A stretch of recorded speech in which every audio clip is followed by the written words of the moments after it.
now talk about something that I believe personally that you're very good at, which is setting boundaries. I think you're very good at like defining what someone can say and can't say. So I feel like even that man who said, "Do you have to?" Oh, what is that? It's just because you don't know her. Like just because you don't know you personally, because he would not have the audacity to say something like that if he knew you. I was just tired actually. It was a long day. Like, he's one of our clients. It's okay. So being a young lady in the corporate world, first let's start there. How have you managed to set boundaries? Because it's very easy for when you start working, you get to a place and you don't want to be rude, you don't step on people's toes, you want to get ahead, you want to be I don't know, pleasing people, I guess, something like that. It's easy to get caught up in a situation where people feel like they can do anything or say anything to you and disrespect you. So how have you managed to set boundaries and like be able to like, okay, I can go this far, I can't go this far, you can say this to me, you can't say this to me? Yeah, how have you managed to do that? I think my personality has a lot to do with it. Also how I grew up. I was the only girl with my brothers. Okay. Yeah, so because of that, I feel like I needed to stand up for myself a bit more. So maybe I'm a bit more aggressive than the other ladies. Yeah. Because the boys then would gang up against me, and I'll have to speak up, or else I will be overshadowed. And I think that's where it comes from, or just maybe inherent. I don't know, but I think that's where it comes from. And so, what was your question again? How do I manage to set the boundaries? Yes, yeah, like what I don't know, what mechanisms, or when do you know that, like, do you tell people like on the first attempt, like when they first try, it's like, excuse me, or do you like give them like 3-4 chances? Yeah, what's the mechanism? Yeah. Okay, I think it depends on what has happened and how it has happened. Sometimes I like to give people grace to see the kind of person they are, because when I was younger, and I think even a bit more immature, I'll just blast out at anyone at any time. But you can't do that in the corporate world. Like you can't just blast at somebody because they said something you don't like and whatever. Yeah. So I've learned to, first of all, how am I feeling about what they have said? If I feel icky about what they said, like this doesn't feel right. Yeah. And depending on how they've said it, I'll go and talk to them and say, this is not right. Like, don't talk to me like that. I did not like the way this happened. Or I'll just let it tell them right there and then, especially if they're trying to undermine me. Yeah. But if it's something that has, because some relationships which are a bit difficult, like maybe supervisor relationships, they may try to overstep. I think there's one supervisor I had, I won't say where, but there's one supervisor I had who was quite inappropriate in how he was talking, bring some sexual talks and all those things, very inappropriate. And so this went on for a long time, because this was somebody who was like quite older than me, and I didn't really know how to set that boundary until I talked to a friend about it. And I think also talking to friends sometimes also helps a lot, actually. And he was like, just tell him that you can't do it. Like, just tell him no. Like, yes. And I actually did, because he called me and he was saying something very inappropriate, and I'm like, no, please don't do that. And ever since then, he stopped. So I think sometimes some people just try to push you to see how far they can go. And if you don't accept yourself, you find yourself in a situation where you're like, how did I even get here? That's true. So it's good to speak up. That's very true. I like what you said, in fact, because people really are always trying their luck. Like recently, as I said today, we found ourselves in a situation where we were about to be like pushed aside and whatnot, like as a church anyway. And I was about to walk away from the fight, but I was like people who, like, if you allow people to treat you anyhow, they will treat you anyhow. True. They'll give you anything. Like, difficult people actually get what they want. Like, people say, no, this person is difficult, but they get what they want. Yeah. Us who are trying to be understanding, who are trying to be You'll be walked over like a mop. Yeah. They'll use you to mop the floor. That's true. That's very true. A lot of the time, people are willing to actually, like, they are willing to conform to your boundaries. It's just up to you to set them. Like, it won't even be an issue. Like, because you said, after you just said no, he stopped. Like, she said no. Yeah. But if you just kept it in and like, what am I gonna do? Right. I know he would have really pushed it. It really would have. What do you think is the most controversial thing that you believe? Like, if someone heard you say it was a Christian, they'd be like, this girl is not Christian, but you believe it with your heart. Why do you have to say controversial things to the masses? No, I just say step. The most controversial thing. to the masses?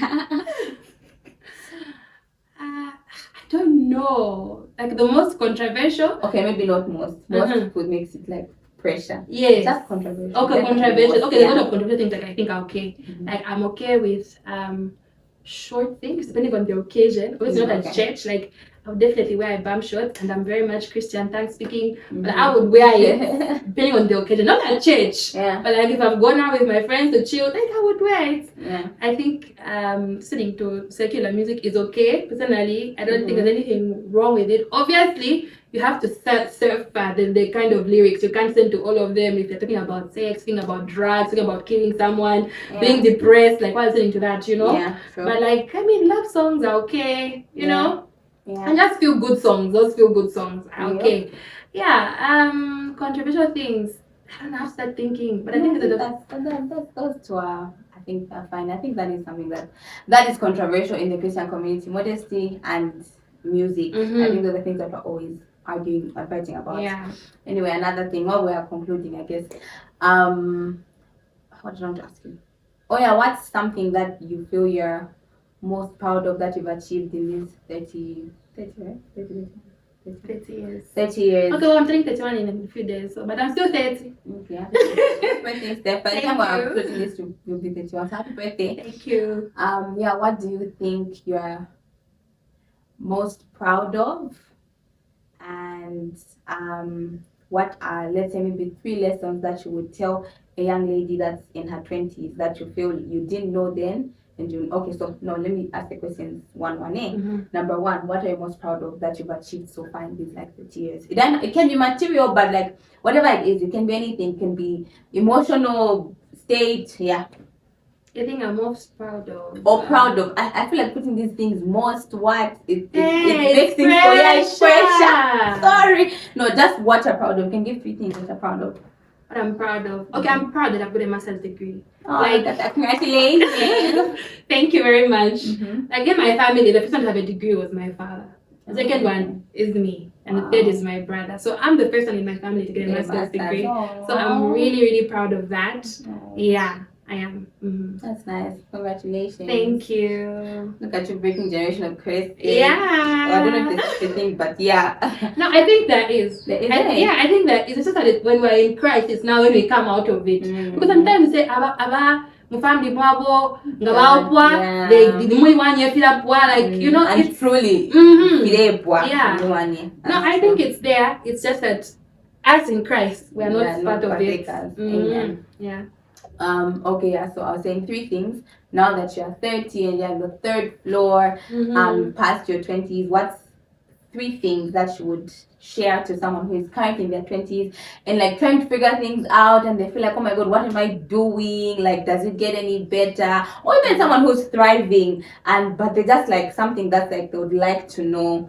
Yeah. I think 20s are full of anxiety. Like 20s are just full of anxiety.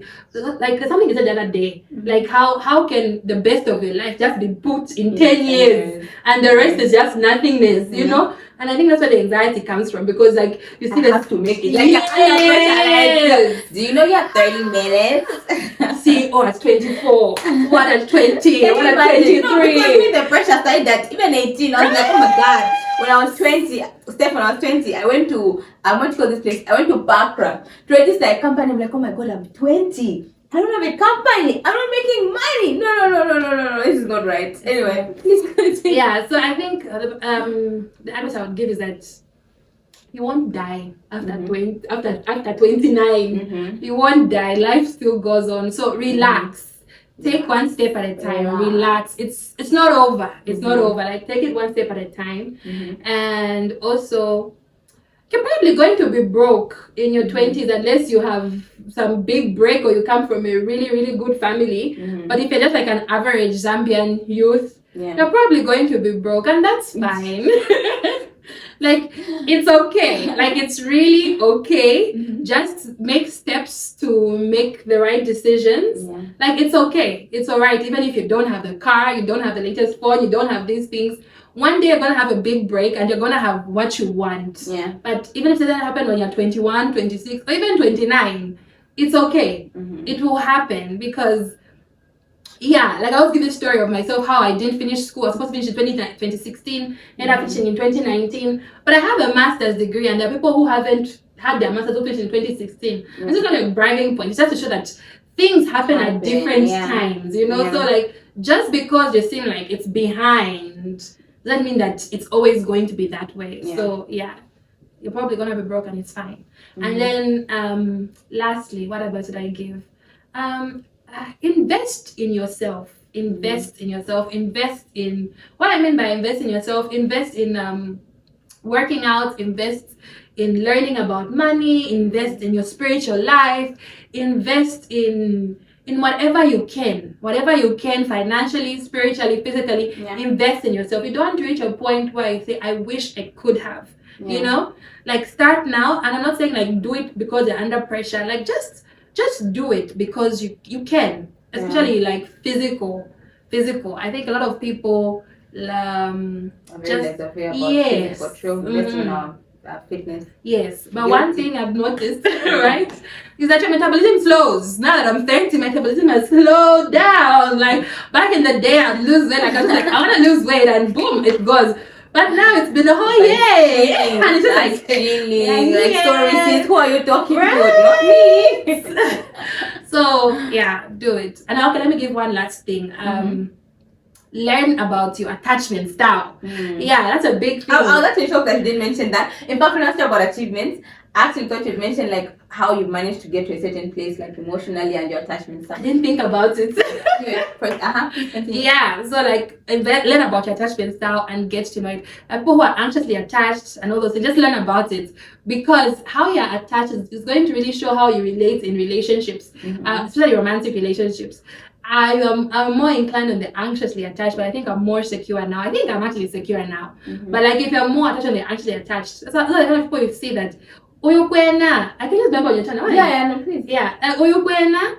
The boy treats her like crazy, and she's still going back. She's still going back. She's the one who's always following. You don't understand. And that's the people who are mostly anxiously attached, and you don't understand. Why can't you see how bad he's treating you? But like if you learn your attachment style better. I know therapy is expensive, so I don't say like go for therapy, because even I can't afford therapy and I'm working. But yeah, but if you can afford for therapy, I think you should go for therapy. Like there's nothing wrong with it. I know in the Christian community it's like, oh my gosh, if you're a therapy, you don't believe in Christ. Like no, there's some things that you can learn outside the Bible. Like confidence, especially if you came from a place where people are always looking down on you and ever, you can learn how to be confident. So thank you so much for those nuggets, Steph.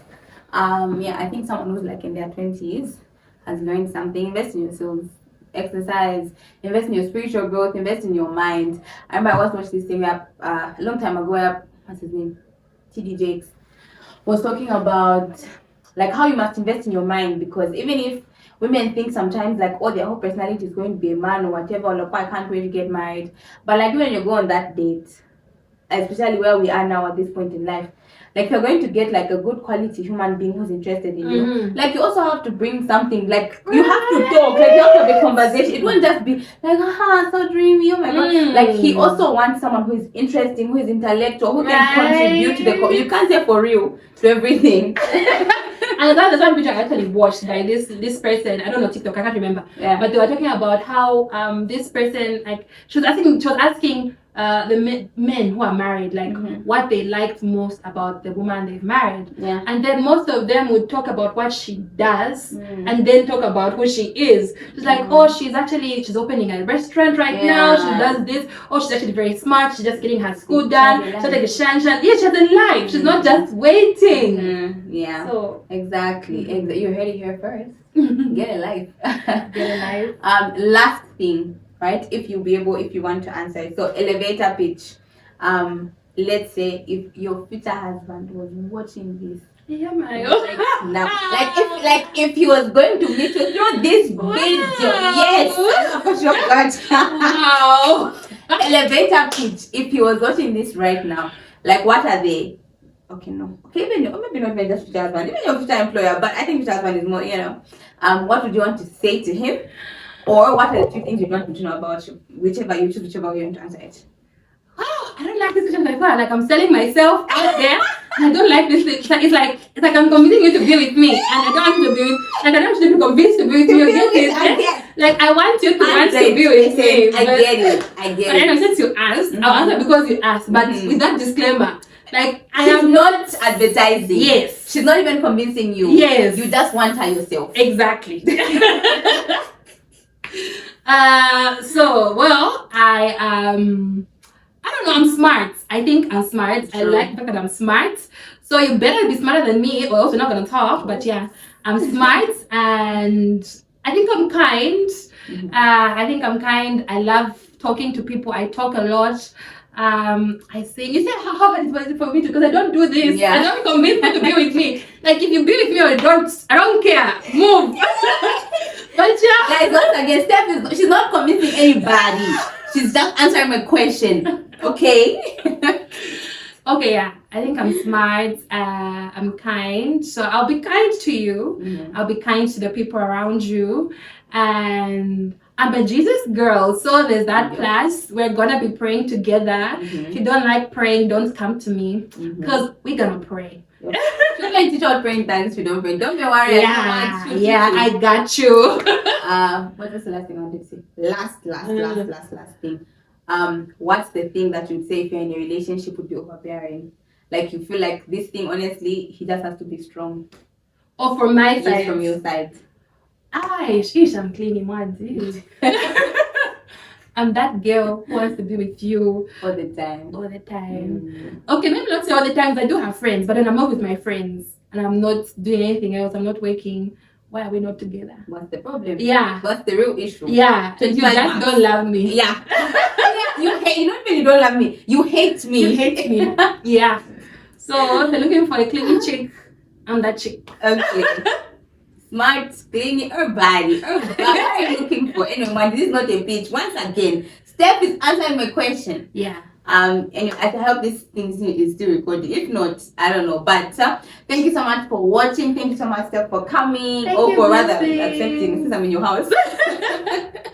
No, it was a good conversation. Thank you. Okay. Do feel free to like, share, and subscribe. So that you can honestly just be part of the community and receive notifications every time a video is uploaded.